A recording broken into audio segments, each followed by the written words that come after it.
नमस्कार श्री स्वामी समर्थ सर्वांना। आज मंगळवारी दुर्गाष्टमी आहे। श्रावण महिना चालू आहे आणि या श्रावण महिन्यात येणाऱ्या या अष्टमीला दुर्गा अष्टमी असे म्हणतात। प्रत्येक महिन्यात दुर्गाष्टमी येत असते, परंतु श्रावण महिन्यात येणाऱ्या दुर्गाष्टमीला अधिक महत्त्व असते। आपल्या सर्वांची एक कुलदेवी असते आणि आपल्याला या अष्टमीला कुलदेवीची सेवा करायची असते। जर का आपण आपल्या कुलदेवीची सेवा केली, कुलदेवीचा कुलाचार कुलधर्म केला, तर आपल्याला घरात कधीच कशाचीच कमतरता पडत नाही। आपल्याला घरात कुठल्याच प्रकारच्या अडचणी येत नाही।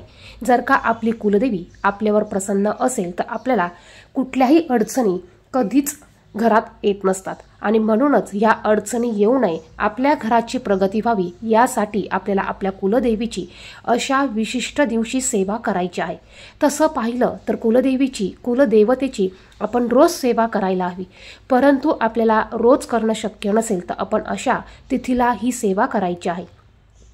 सर्वात अगोदर आपल्याला अष्टमीला तुमची जी पण कुलदेवी असेल त्या कुलदेवीचा फोटो किंवा मूर्ती किंवा टाक तुमच्या देवघरामध्ये असेल तर तुम्हाला सकाळी अभिषेक करताना, सकाळी देवपूजा करताना तुमच्या कुलदेवीच्या मूर्तीवर किंवा टाकावर तुम्हाला पाण्याने अभिषेक करत ओम ऐं ह्रीं क्लीं चामुंडाय विच्चे या 99 मंत्राचा तुम्हाला जप करायचा आहे।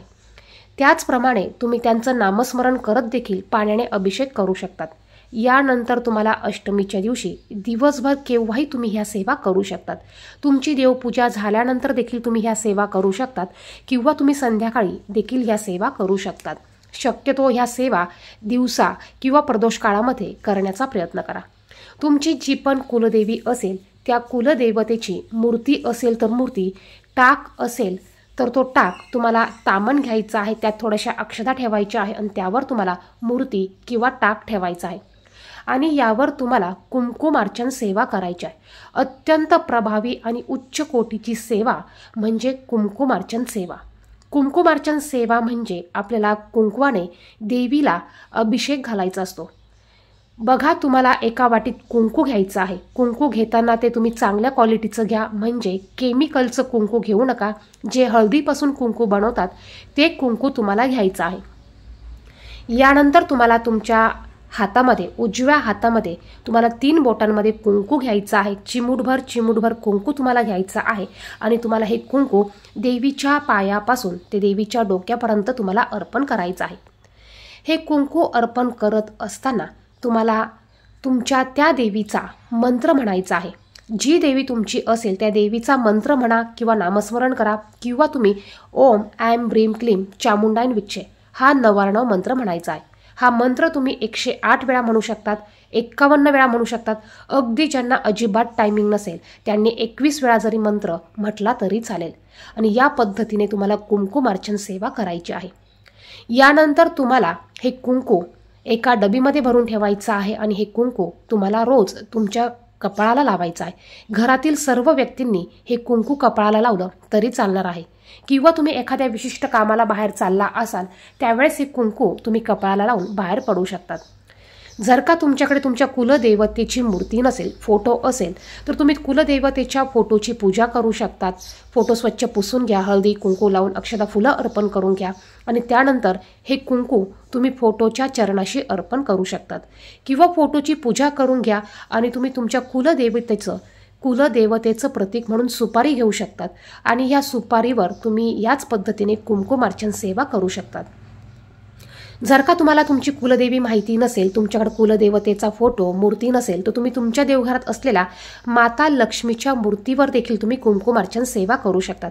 पहा, आपल्याला प्रत्येकाला आपल्या आयुष्यात पैसा हा हवा असतो आणि पैसा जर का आपल्याला हवा असेल तर यासाठी आपल्याला माता लक्ष्मीला प्रसन्न करणं गरजेचं असतं आणि माता लक्ष्मीला प्रसन्न करून घेण्यासाठी माता लक्ष्मीला आपल्या घरात अखंड स्थिर स्वरूपात ठेवण्यासाठी आपल्याला कुंकुमार्चन सेवा करायची आहे। या कुंकुमार्चन सेवेमुळे या देवीमध्ये देवीचं देवीत्व हे जागृत होत असतं आणि यामुळे आपल्यावर त्या देवीचा अखंड कृपा आशीर्वाद हा राहत असतो। यासाठी तुम्ही माता लक्ष्मीच्या मूर्तीवर देखील कुंकुमार्चन सेवा करू शकतात। तुमच्या देवघरात असलेल्या अन्नपूर्णा देवीच्या मूर्तीवर देखील तुम्ही कुंकुमार्चन सेवाही करू शकतात आणि जर का तुमच्याकडे लक्ष्मी देवीची मूर्ती नसेल, कुलदेवीची मूर्ती नसेल किंवा अन्नपूर्णा देवीची मूर्ती नसेल तर तुम्ही त्यांचं प्रतीक म्हणून सुपारी घ्या आणि या सुपारीवर तुम्ही कुंकुमार्चन सेवा करा। अत्यंत प्रभावी अशी ही सेवा आहे। जर का तुम्ही माता लक्ष्मीच्या मूर्तीवर कुंकुमार्चन सेवा करत असाल तर तुम्ही माता लक्ष्मीचा मंत्र म्हणू शकतात।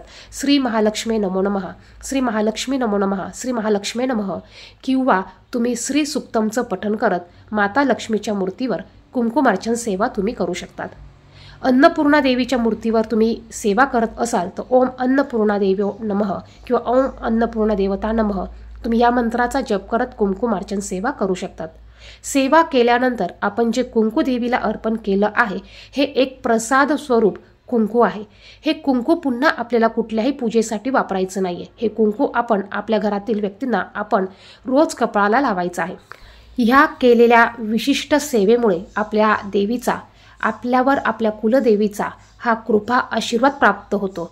आपल्यावर अखंड देवीचा आशीर्वाद आपल्याला मिळतो आणि त्याचप्रमाणे आपल्याला जर का आपली देवी आपल्यावर प्रसन्न असेल तर आपल्याला कुठल्याही प्रकारचा वास्तुदोष, पितृदोष हा होत नाही। आपल्या घराची प्रगती होत जाते। आपल्याला कुठेही व्यवसायात, धंद्यात, नोकरी या अडचणी येत नाही आणि ह्या अडचणी येऊ नये म्हणून आपण आपल्या कुलदेवीची ही सेवा आवर्जून करायची आहे। व्हिडिओमध्ये सांगितलेली माहिती आवडली तर व्हिडिओला नक्कीच लाईक करा। त्याचप्रमाणे तुम्ही अष्टमीला तुमच्या कुलदेवीची ओटी देखील भरू शकतात। ही ओटी कशी भरायची, कधी भरायची याविषयीचा व्हिडिओ आपल्या चॅनलवर आहे, तो व्हिडिओ देखील तुम्ही पाहू शकतात। धन्यवाद। श्री स्वामी समर्थ।